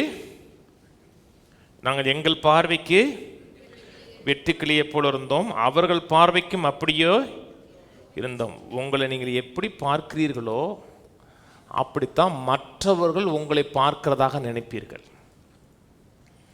உங்களை உயர்வாக பார்க்குறீங்கன்னு வச்சுங்களேன், நல்ல எண்ணம் இருக்குது, போகிறவள ஒருத்தன் தூண் துப்பிட்டு போகிறான், நீங்கள் என்ன நினைப்பீங்க? நினைக்கவே மாட்டேன். நான்லாம் அவன் வாயில் எதோ இருந்தவங்க துப்பிட்டு போயிருப்பான் நினைப்போம். ஆனால் உங்களை குறித்து மட்டமான எண்ணம் இருந்துச்சுன்னா நம்மளை தான் துப்புறான் இருப்போம். உங்களை குறித்து உயர்ந்த எண்ணம் வைங்க. அன்றைக்கெல்லாம் சிஸ்டர்கிட்ட சொன்னேன், கர்த்தர் உங்களை ஆசீர்வதிப்பாருன்னா, பாஸ்டர் என்ன அது என்னால் ஏற்றுக்க முடியலங்குது. கர்த்தர் எங்களை செழிப்பாக்குவாருங்கிற எண்ணத்தை எங்களுக்குள்ள ஏற்றுக்க முடியலங்குது. 20 வருஷம் சர்ச்சில் சொல்லியிருக்காங்க, இதை கர்த்தர் உன்னை செழிப்பாக்க மாட்டார், சொந்த வீடு இருந்துச்சுன்னா வீடை விற்றுட்டு வாடகை வீட்டுக்கு போ, சொந்த வீட்டில் இருந்துச்சா உனக்கு பெருமை வந்துடும், வாடகை வீட்டை விற்றுட்டு அதில் வர தசமமாகத்தான் காணிக்கா போடு. நான் மிகைப்படுத்தலாம் சொல்லலை, கேட்டதை அப்படியே சொல்கிறேன். நம்ம சொல்லுது, கர்த்தர் எங்களை செழிப்பாக்குவாருங்கிறத எங்களால் ஏற்றுக்க முடியலங்குது. இப்போதான் கொஞ்சோண்டு மனசு வருது, கொஞ்சம் ஒட்டுது. உங்களை எப்படி பார்க்கிறீர்களோ, ஏழையா பார்த்தீங்கன்னா ஏழையாவே வாழ்வோம். கர்த்தர் ஆசீர்வதிக்கிறார், உயர்த்துவார், மேன்மைப்படுத்துவார். அதே பேசுங்க. நீங்கள் என்ன பேசுகிறீர்கள், என்ன சிந்திக்கிறீர்கள்ன்றது தேவனுக்கும் தெரியும், பிசாசு கூட தெரியும். இஸ்ரேல் மக்களுங்க முதல் 50 நாளில் சீனாய் மலைக்கு போயிடலாம். முதல் 50 நாள், அதாவது 10 கற்பனை வாங்கி தான் போகணும்னு வச்சுங்களேன், 50 நாள். அதுக்கப்புறம் ஒரு 50 நாள், 100 நாள், மிஞ்சி போனால் 110 நாளில் கானான் தேசம் போயிருக்கலாம். அப்படி பொடி நடையா அப்படியே ஜாலியாக பேசிட்டே அப்படியே பேசிட்டோம் 110 நாளில் கானான் தேசம் போயிருக்கலாம். 40 வருஷம் கனவு தேசம் அவங்களுக்கு பகல் கனவாக மாறிடுச்சு. கர்த்தர் கொண்டு போவேன்னு சொன்னாருங்க, அவங்களுக்கு கொண்டு வந்தேன் கொண்டு போவேன்னார். 40 வருஷம் சுத்துனா அவர்களுக்காக வைத்திருந்த நல்ல வாழ்க்கையை இழந்துட்டான். 40 வருஷம் கழிச்சு ராட்சஸெல்லாம் குட்டமையாக மாறிட்டானா? வளர்ச்சி குறைஞ்சிருச்சா? எரியோ குறைஞ்சிருச்சா? இவர்கள் தங்கள் யார் என்பதை பார்க்க ஆரம்பித்தார்கள். நாங்கள் தேவனுடைய ஜனங்கள், தேவனுடைய பிள்ளைகள், உடன்படிக்கையின் மக்கள். இவன் தன்னை பார்த்தான். இவன் எப்படி தன்னை பார்த்தானோ அந்த விதத்தில் அவர்களுக்கு முன்பாக தன்னை போய் காமிச்சான். எப்படி பார்க்குறீங்க நீங்க? இதெல்லாம் பாருங்க. சுகமானவனா பாருங்க, ஆரோக்கியமானவனா பாருங்க, நல்ல நிறைவான வாழ்க்கை உள்ளவனா பாருங்க. கண்ணை மூடி பார்க்கும்போது இருளை பார்க்காதீங்க. இருள் இருந்துச்சுன்னா கண்ணை திறந்துட்டு லைட்டை பாருங்க, வெளிச்சத்தை பாருங்க, சுகத்தை பாருங்க, ஆரோக்கியத்தை பாருங்க. ஓசியா திருப்புவோம். வெளியே மாற்றம் வருவதற்கு முன்னே உள்ளே மாற்றம் வரணும். உள்ளே வர்ற மாற்றம் நிரந்தரமாக இருந்துச்சுன்னா வெளியே இருக்கிற மாற்றம் நிரந்தர மாற்றமாக இருக்கும். ஓசியா 4:6. என் ஜனங்கள் அறிவில்லாமையினால் சங்காரமாகிறார்கள். நீ அறிவை வெறுத்தாய். இன்னைக்கு மக்களுடைய பெரிய பிரச்சனை என்ன? இன்னைக்கு அறிவு இல்லைன்னு, அறிவை வெறுக்கிறார்கள். அவர் அங்கே போனால் 1 மணி நேரம் பேசுவார், என்ன வேணா ஒரு 1/2 மணி நேரம் குத்தாட்டம் ஆடுவோமா? மோளம் அடித்து ஆடுவோமா? அவர் 1 மணி நேரம் பேசுகிறாரு, வேற என்ன செய்யணும்? ஏசு என்ன பண்ணாரு? ஏசு என்ன பண்ணாரு? பேசினார். அப்போஸ்தலனாகிய பவுல் நடு ராத்திரி வரை பேசிகிட்டே இருந்தார். குத்தாட்டம் போட்டாரா? எது முக்கியங்க? குத்தாட்டம் என்ன சொல்லுங்க, எனக்கு பிரசங்கமே தேவையில்லைங்க. புதுசாக குத்தாட்டம் கொண்டு வரல. 1 வாரம் தப்ப, 1 வாரம் மோளம், 1 வாரத்தில் செண்டை, மண்டெல்லாம் போயிடும். சபைன்னு என்னங்க? ஞானம் பேசப்படக்கூடிய இடங்க. ஆசாரியனுடைய வாயில் அறிவை தேடுவார்கள் இருக்கு. சபைன்னா இன்னைக்கு மக்களுக்கு சபையுடைய மேன்மை இல்லாமல் போச்சுங்க. சபை என்ன ஆடுறதும் குதிக்கிறதும் குத்தாட்டம் போடுற இடம் கிடையாது. அறிவு பேசப்படுகிற இடம், புத்தி புகட்டப்படக்கூடிய இடம், ஞானம் கூப்பிடக்கூடிய இடம். என் ஜனங்கள் அறிவில்லாமையினால் சங்காரமார்கள். நீ அறிவை வெறுத்தாய், ஆகையால் நீ என் ஆசாரியனாய் இராதபடிக்கு நானும் உன்னை வெறுத்து விடுவேன். நீ உன் தேவனுடைய வேதத்தை மறைந்தாய், ஆகையால் நானும் உன் பிள்ளைகளை. நாம் செய்கிற தரமான தீர்மானங்கள் பிள்ளைகளை பாதிக்குது. நல்ல தீர்மானம் எடுத்து கர்த்தருடைய வார்த்தைக்கு முதலிடம் கொடுத்து அதை சிந்தையில் வச்சு அந்த அறிவை பெற்றுக்கொள்ளக்கூடிய ஆட்களாக இருக்கிறோம் என்றால் நாமும் பிள்ளைகளும் பின் சந்ததியும் நல்லா இருப்போம். அதனால தாங்க சீரியஸாக பார்க்குறேங்க நான் பிரசங்கம் பண்ணுறதை. இங்கே வந்து கதை சொல்கிற கிடையாது, சீரியஸாக பார்க்குறோம். நான் பேசுகிறது இன்னைக்கு இன்னும் 150 வருஷம் கழிச்சு ஒரு சந்ததி கேட்கட்டும். 150 வருஷம் கேட்டாலும் அவனுக்கு அது வேலை செய்யும். ஏன்னா அது மாறாது. அதான் பிரின்சிபல். சிலர் பேசுறது அடுத்த வாரம் போகிறோம், அது அடுத்த வாரம் பொருந்தாது. அது சீரியஸாக பேசுகிறேங்க. இன்னைக்கு சமுதாயம் கெட்டு போய் கிடக்கு. எங்கள் மக்களுக்கு தாங்க யாரும் தெரியாது, தங்களுக்கு பவர் தெரியாது, அதிகாரம் தெரியாது, வல்லமை தெரியாது, ஆளுகை தெரியாது. ஏன் தெரியாதுன்னா கேட்கறது கிடையாது, கேட்கறதை பார்க்கறது கிடையாது. இது முதல் காரியம். 2வது காரியம், ஏன் ஜனங்கள் அந்த தேவன் வாக்கு பண்ண நிறைவான வாழ்க்கை சம்பூர்ணத்தை அடைய முடியலன்னா 2வது முக்கியமான காரியம் அவிசுவாசம். எபிரேயர் 3:19. ஆதலால் அவிசுவாசத்தினாலே அவர்கள் அதில் பிரவேசிக்க கூடாமல் போனார்கள் என்று பார்க்கிறோம். தேவனுடைய சித்தம் இல்லாதனால போனாங்கன்னு சொல்லலாம், அவிசுவாசத்தினால கர்த்தர் போக தடுத்துட்டாரு. இருக்கிறதுலே கொடிய காரியம் தேவனை நம்பாமல் இருக்கக்கூடிய காரியங்க. பாவத்திலேயே பெரிய பாவம் அவிசுவாச பாவம் தான். தேவனை நம்ப மறுக்கக்கூடிய பாவம். 2 அவிசுவாசம் இருக்கு. அப்போஸ்தலனாகிய பவுல் சொல்றார், நான் அறியாமல் செய்தபடியினால் நான் இரக்கம் பெற்றேங்கிறார். அவருக்கு அவிசுவாசம் இருந்துச்சு, ஆனால் தெரியாது. சில மக்களுக்கு தெரியும், அறிந்திருக்கிறார்கள், கேட்டிருக்கிறார்கள், அதை பேசி இருக்கிறார்கள், நம்ப மறுப்பார்கள். அவர்களுக்குன்னு வரும்போது நம்ப மறுப்பாங்க. சிலருக்கு செழிப்பை பற்றி தெரியும், தெரியுமா? தெரியும், செழிப்பை பிரசங்கமே பண்ணுவான். ஆனால் தன்னை செழிப்புனோன்னா பார்க்க மாட்டான். தான் ஒரு ஏழை விசுவாசியும் பார்ப்பான். கேட்கறதில்ல, நம்ப மறுக்கிறது. ஐஸ்வர்யவான் நிறைவுள்ளவன் என்று நம்ப மறுக்கிறது, தெரிந்து மறுக்கிறது. ஏன் போல? படிப்பு இல்லாதனால போலையா? நாங்கள் அவங்க இஸ்ரேல் மக்கள் கானான் தேசத்துக்கு போல. ஏன் போல? படிப்பு இல்லையா? நம்ப மறுத்தாங்க. இன்னைக்கு மக்கள் பாருங்க, நான் யாரையும் பிளேம் பண்ணலை, கண்டம் பண்ணலை, உங்கள் அவிசுவாசன்னு கண்டம் பண்ணலை. ஆனால் ரெஸ்பான்ஸ் எடுங்க. என் வாழ்க்கையை மாற்றி அமைப்பதுக்கு எனக்கு பொறுப்பு இருக்குன்னு நினைங்க. நீங்கள் மக்கள்கிட்ட எல்லாமே என்ன செய்வாங்கன்னா, அவங்களால தான் இவங்களால தான் என் பிள்ளை கெட்டு போயிட்டா, அவங்களால தான் அவன் பிள்ளை கெட்டு போயிட்டா. ஓன் பிள்ளை கெட்டு போனாலும் காரணம் என்ன? நீ தான் காரணம்.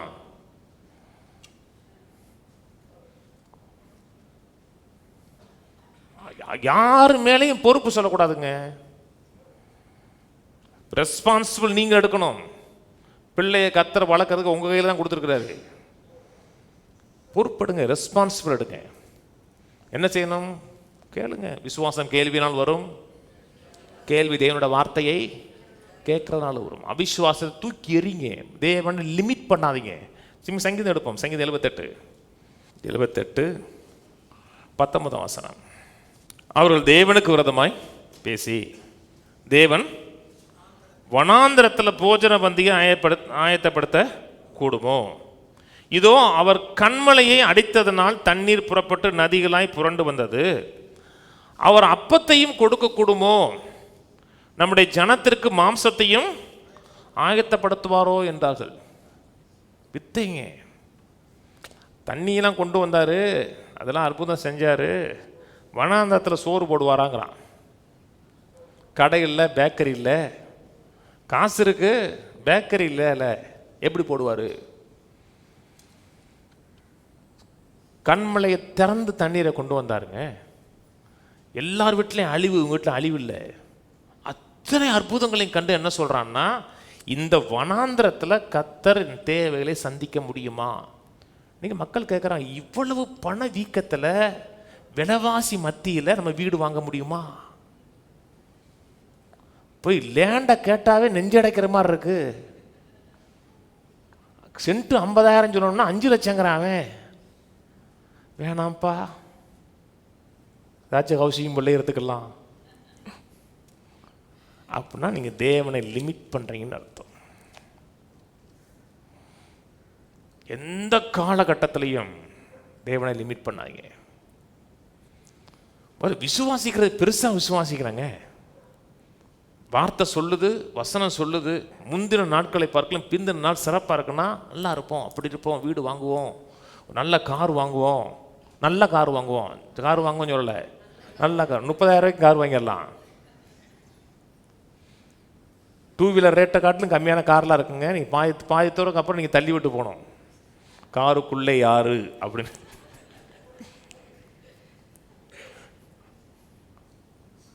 நல்ல கார், ஆரோக்கியமான கார், அது விசுவாசிங்க. வீட்டில் 2 பிள்ளை வந்துருச்சு, பிள்ளைகளை வளர்ந்துருச்சுன்னா கார் நிப்பாட்டுற அளவுக்கு வீடு, செட்டுலாம் இல்லை, உங்கள் வீட்டில் கார் நிப்பாட்டணும். வீடு, கார், டிரைவிங் லைசன்ஸ்லாம் டிரைவிங் லைசன்ஸ் போயிடணும். Pre planned. கத்தர் இந்த விலைவாசியில் செய்ய முடியுமோ? முடியும். அவன் பிரச்சனை தான். வனாந்திரத்தில் சாப்பாடு போட முடியுமா? நான் போட்டார்ல. வனாந்திரத்தில் நான் வச்சு கொடுத்தாருங்க 30 நாள். தெரியுமா? இன்னைக்கெல்லாம் செலவுன்னு வச்சுங்களேன். அந்த செலவு ஒரு சின்னது காரியம் செஞ்சாவே 30 நாள் மூக்கு முட்டை நான் வச்சு கொடுத்தாருங்க. யார்கிட்ட கேட்ட? என்ன ஏன்ட்ட கேட்குற? செய்கிறது பாருங்க. செத்தான். ஏன் செத்தான்? நம்ப மறுத்ததுனால செத்தான். கான்ஃபிடண்ட்டாக கத்தர் மேல் நம்பிக்கை வைங்க. சில மக்கள் இருக்காங்க, கத்தர் செய்வாருன்னா இல்லைன்னு சொல்லலை, ஆனால் இப்போ இருக்கிற சூழ்நிலையில் கொஞ்சம் கஷ்டம்தான். ஆமாம், அவங்க வந்து அப்படியும் போக மாட்டாங்க, இப்படியும் போக மாட்டாங்க. அதை கத்தர் செய்ய மாட்டார் அப்படின்னு சொல்ல முடியாது. அவங்க என்ன எல்லாமே போஸ்ட்போன் பண்ணுறவங்க. கடலில் நடந்துடலான்னா கொஞ்சம் புயல் அடிக்காட்டம் நடந்துடலாம். அப்படி இந்த பேர் நடந்து போனார் பார்த்தீங்களா? கடல் நடக்கிறதுக்கும் புயல் அடிக்கிறதுக்கு என்ன சம்மந்தம் இருக்கு? என்ன சம்மந்தம் இருக்கு?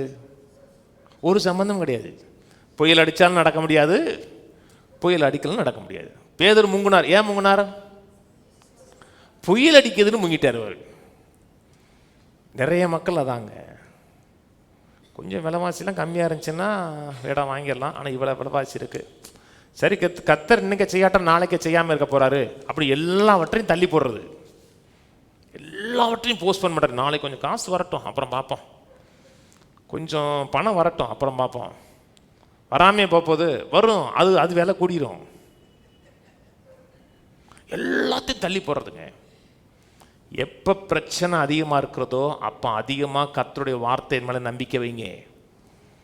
நம்ப முடியாத, நடக்க முடியாத சூழ்நிலை எப்படி நடத்துனீங்கன்னு கேட்டோம்னா, என்னை மேய்க்கக்கூடிய ஒரு நல்ல மேய்ப்பர் இருக்காருன்னு சாட்சி சொல்லுங்க. போய் எல்லாருக்கும் முடியல, உங்களுக்கு எப்படி நடந்துச்சுன்னா என்னை நடத்தினார் ஒரு கர்த்தர், அப்படி சொல்லுங்க. போய்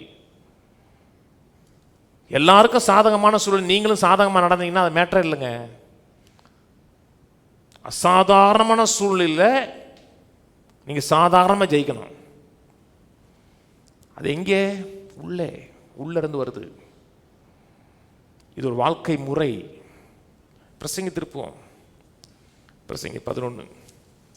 அவிசுவாசம், இந்த நம்ப மறுக்கிறது, இதெல்லாம் உங்கள் வாழ்க்கை வெற்றியை தள்ளி போட்டுகிட்டே இருக்கும். பிரசங்கி 11:4. காற்றை கவனிக்கிறவன் விதைக்க மாட்டான், மேகங்களை நோக்குகிறவன் அறுக்க மாட்டான். காற்றை கவனிக்கிறவன் விதைக்க மாட்டான். விதைப்பு அறுப்புங்கிறது கொள்ளுத்தாத்தா பிரின்சிபல். ஆதியா 1ஆம் இடத்துல இருந்த பிரின்சிபல். பூமி உள்ள அளவும் விதைப்பும் அறுப்பும் இருக்கும். காற்றை கவனிக்கிறவன், நீ நிறைய காற்றடிக்குது, இன்னைக்கு விதைக்க வேணாம். இன்னைக்கு ரொம்ப மழை பெய்யுது, இன்னைக்கு விதைக்க வேணாம். இன்னைக்கு ஒரே வெயிலாக இருக்குப்பா, இன்னைக்கு விதைக்க வேணாம். இப்படின்ட்டு காட்களை தள்ளி போடுகிறவன் ஒரு நாளும் விதைக்க மாட்டான். ஏன்னா அவனுக்கு என்னென்னா, நாளைக்கு விதைப்போம், நாளைக்கு விதைப்போம், நாளைக்கு கொஞ்சம் விதைப்போம். அவங்க விதைக்க மாட்டாங்க. ஏன்னா அவங்களுக்கு வசனம் சொல்லாது, சூழ்நிலைகள் சொல்லும். மேகங்களை பார்க்கறது, உள்ளத்துலேருந்து இன்ஃபர்மேஷன் இல்லை, வெளியேருந்து வருவேன். மேகங்களை நோக்குகிறவன் அறுக்க மாட்டான். எப்படி விதைக்க தெரியணுமோ அதே போல் அறுக்கவும் தெரியணும். இது சர்ச்சில் மட்டும் இல்லைங்க, வாழ்க்கை முறையாக பாருங்கள். எது உங்களுக்கு வேணும்? மற்றவர்கள் உங்களுக்கு என்ன செய்யணும்னு நினைக்கிறீங்க? ஆண்டவர் சொன்ன மற்றவங்களுக்கு என்ன செய்யணும்னு நினைக்கிறீங்க அதை நீ செய்யினர். ஒரு பைக் வாங்குறதுக்கு பைக் வாங்கிடலாம், ஆனால் பெட்ரோல் போட என்னால் முடியலை அப்படி இருக்குன்னா யாருக்காச்சும் ஒரு 5 லிட்டர் பெட்ரோல் போடுங்க போய். அது விதைங்க. உங்களுக்கு வருமானம், உங்களுடைய பலசரக்கு வாங்குறதுக்கு கஷ்டமாக இருக்குன்னா யாருக்காச்சும் 1 மாதம் பலசரக்கு வாங்கி கொடுங்க போய். அது விதை. அது விதை. தேவன் அது விதையாக பார்ப்பார். உங்களுக்கு இருதயத்தை பார்ப்பார், விதையாக பார்ப்பார். தேவன் நம்ம எப்படி மீட்டார்? ஒரு விதையை அனுப்பினார். சொன்னார், கோதுமை மணியானது விதைக்காம இருந்தால் தனித்திருக்கும், விதைத்ததே ஆகில் அதிக பலனை கொடுக்கும். இன்னும் பூமியின் நற்பலனை காண அவர் எதிர்பார்த்திருக்கிறார் இருக்கு. ஆனால் சூழ்நிலைகளை பார்க்குறவங்க இன்னும் பணம் வரட்டும், தேவைகள்லாம் சந்திக்கப்படட்டும், அப்புறம் விதைக்கலாங்கிறவங்க லைஃப் லாங் விதைக்க மாட்டாங்க. அவங்க பொருளாதாரத்தில் முன்னேற்றமும் நான் பார்த்ததும் கிடையாது. அது அப்படி ஒரு ஸ்டேஜில் அப்படி ஸ்டேக்ரண்டாக நின்றுட்டே இருக்கும். அதை உடைக்கணும்னா மனதில் இருக்க படத்தை உடைக்கணும், தரித்திர படத்தை உடைச்சிடணும். இங்கே உடையாத வரை உடையாது. நான் ஒவ்வொரு முறையும் நான் செலவழிக்கும் போதும் காசு நிறையா வச்சு செலவழிக்கலைங்க. காசு நிறையா இருக்குது, என்ன செய்யணும் தெரியலையே அப்படின்னு செய்யலை. ஒவ்வொரு முறையும் செலவழிக்கும் போதும் அது விதைப்பதற்கு ஏற்ற சூழ்நிலையே கிடையாது.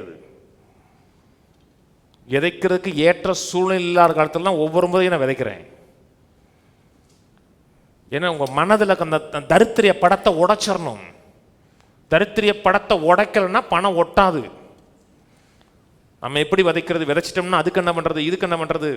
முதல்ல அந்த படத்தை பிக்சரை தூக்கி எறிஞ்சிருங்க, உடைச்சிருங்க, தரித்திர உடைச்சிருங்க. அப்புறம் பணம் வருங்க, நான் அனுபவிச்சு சொல்கிறேங்க. என்கிட்ட என் கூட பழகிட்டு என் கூடயே வந்தீங்கன்னா தெரியும். எதுக்கு நான் யோசிக்க மாட்டேன். அதாவது பணத்தை மனதில் வச்சு செய்யணும்னு நினைக்க மாட்டேன். கர்த்தர் லீட் பண்ணிட்டாரா மூவ் பண்ணுறதான். 2 டிரான்ஸ்லேஷன் போடு. Those who wait for perfect weather will never plant seeds. நல்ல நல்ல பெர்ஃபெக்டான வெதர் இருக்கிற வரை, வெதர்னா கால சூழ்நிலைகள், நல்ல கால சூழ்நிலைகளுக்காக காத்து கொண்டிருக்கிறவர்கள் விதைகளை விதைக்க மாட்டாங்க.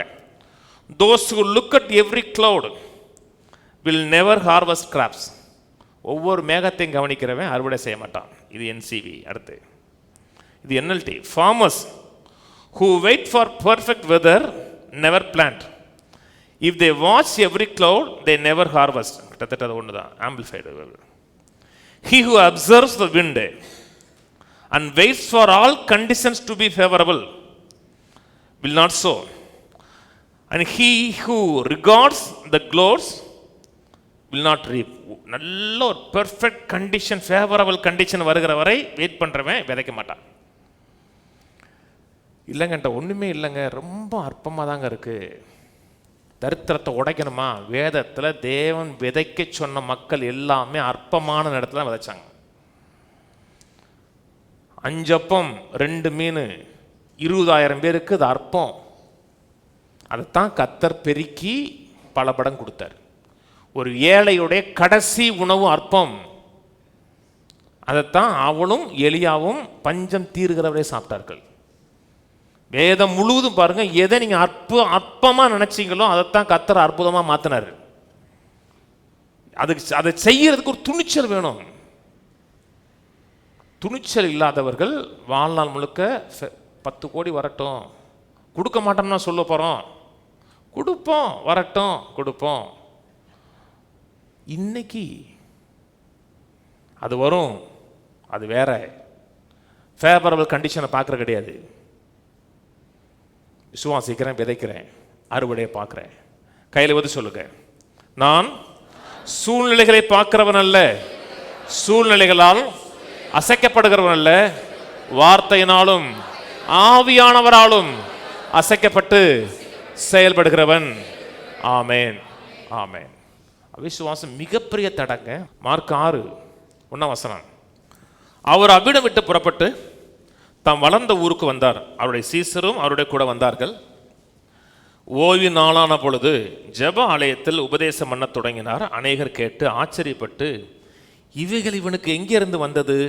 இவன் கைகளினால் இப்படிப்பட்ட பலத்த செயல் நடக்கும்படி இவனுக்கு கொடுக்கப்பட்ட ஞானம் எப்படிப்பட்டது? பேசுறாரு, உபதேசத்தை பார்த்து ஆச்சரியப்படுறான். ஆச்சரியப்பட்டு இவனுக்கு எப்படி எங்கிருந்து வந்துச்சு, காப்பிடிச்சிருப்பானோ அப்படிங்கிறான். நிறைய மக்களுக்கு ஒரு கேள்வி, இவர் எப்படி பேசுறாரு? கேட்கறது பிரயோஜனமா இருக்கா?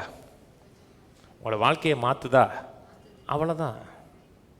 ஒரு டைம் ஆரோக்கிய அன்பு செல்வி என்கிட்ட கேட்டாங்க, பாஸ்டர் எப்படி பாஸ்டர் இப்படி பேசுறீங்கன்னு கேட்டாங்க.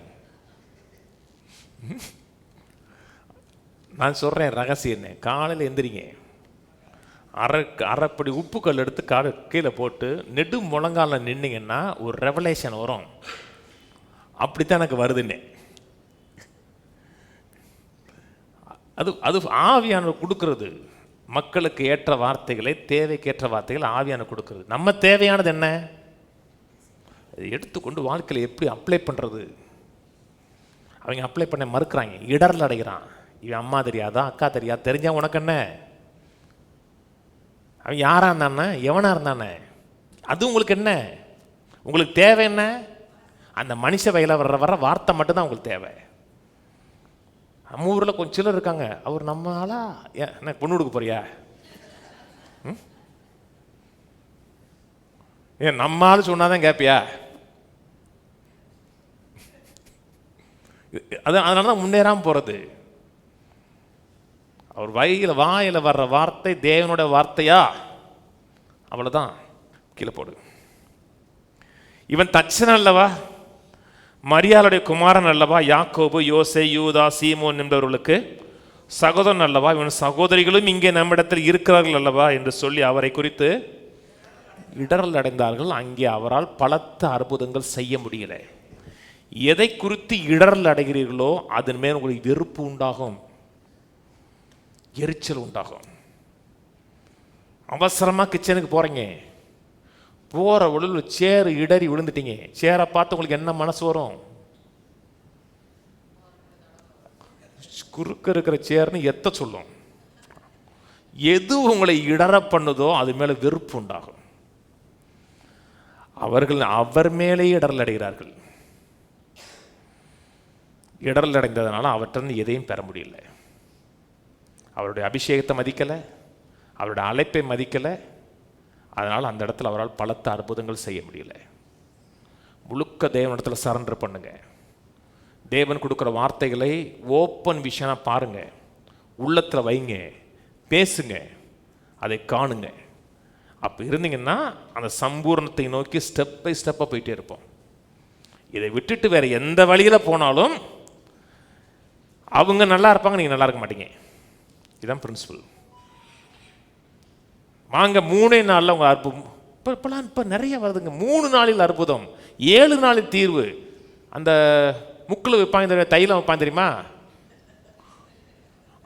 அப்படி பிரசங்கம். 3 நாளில் தீர்வு, 7 நாளில் விடுதலை, 15 நாளில் அற்புதம். என்ன தைலமா? தைலக்காரங்க கூட அப்படி சொல்லுங்க. அப்படி இல்லை. கேளுங்கள், சிந்திங்கள், அந்த வார்த்தையோடு உங்களை ஒப்புரவாக்குங்கள். வாழ்க்கை டிரான்ஸ்ஃபார்ம் ஆகும். இது தேவனுடைய வழி. இது நில்லுங்க, ஜெயமா வாழலாம், எழுந்து இருப்போம். பிதாவே, நம்ம துதிக்கிறோம், சோத்தரிக்கிறோம், நன்றி செலுத்துகிறோம். செய்த எல்லா விதமான நன்மைகளுக்காக, எல்லா விதமான கிருபைகளுக்காக நன்றி. எங்களை நேசிக்கிற தேவன், உடைய நேச கரத்தினாலே எங்களை தாங்கி நடத்துகிறதுக்காக நன்றி. உடைய கிருபை, உடைய தயவு, உடைய அனுகூலம், உடைய ஆசீர்வாதம் எங்கள் வாழ்க்கையில் நிறைவாக இருக்கிறதுக்காக நன்றி. குறைவுகள் எல்லாம் விலகி எல்லாம் நிறைவாக மாறட்டும். வைத்திருக்கிற நீர் எங்களுக்காக ஆயத்தம் பண்ணி வைத்திருக்க சம்பூர்ணமான இலக்கை நோக்கி தொடர்ந்து போக, முன்னேறி செல்ல உதவி செய்கிறதுக்காக நன்றி. கேட்கிறவர்களா மாத்திரமல்ல, அதன்படி செய்கிற மக்களாய் மாற்றுவீராக. நீர் எங்கள் மேலே வைத்திருக்கிற அன்பு அளப்பரியது, மாசற்றது, மேலானது கர்த்தாவே. அந்த மேலான நோக்கங்கள், திட்டங்கள் நிறைவேறட்டும். அதற்கு ஏற்ற விதத்தில் நாங்கள் இசைந்து கொடுக்க, அதையே சிந்திக்க, பேச, யோசிக்க வழிவகை செலுகிறதுக்காக நன்றி. ஆலோசனைக்கு ஏற்ற விதத்தில் எங்கள் எண்ணங்களை, சிந்தைகளை மாற்றி அமைக்க உதவி செய்யும். கனமும் மகிமையும் துதியும் உமக்கு உண்டாகட்டும். இயேசு கிறிஸ்துவின் நாமத்தில் பிதாவே, ஆமென். கர்த்தராகிய இயேசு கிறிஸ்துவின் கிருபையும், பிதாவாகிய தேவனுடைய அன்பும், பரிசுத்தாவின் ஐக்கியமும் நம் அனைவரோடு கூட இன்றைக்கும் என்றைக்கும் கிறிஸ்துவின் வருகை மட்டும் இருப்பதாக. ஆமென். கர்த்தரை ஆசீர்வதித்து எல்லா தீமைக்கு விலக்கி காக்க கடவர். கர்த்தர் தம்முடைய தயவுள்ள முகத்தை உங்களை பிரகாசிக்க பண்ணி உங்க மேல் கிருபையா இருக்க கடவர். கர்த்தர் தம்முடைய முகத்தை உங்களை பிரசன்னமாக்கி சமாதானம் கட்டளையிட கடவர். கர்த்தரோட ஆசீர்வதித்து ஜீவனோடு, சுகத்தோடு, தீர்க்காயுசோடு 120 ஆண்டுகளுக்கு மேலாக நிறைவோடு வாழ வைப்பாராக. ஆமென், ஆமென், ஆமென்.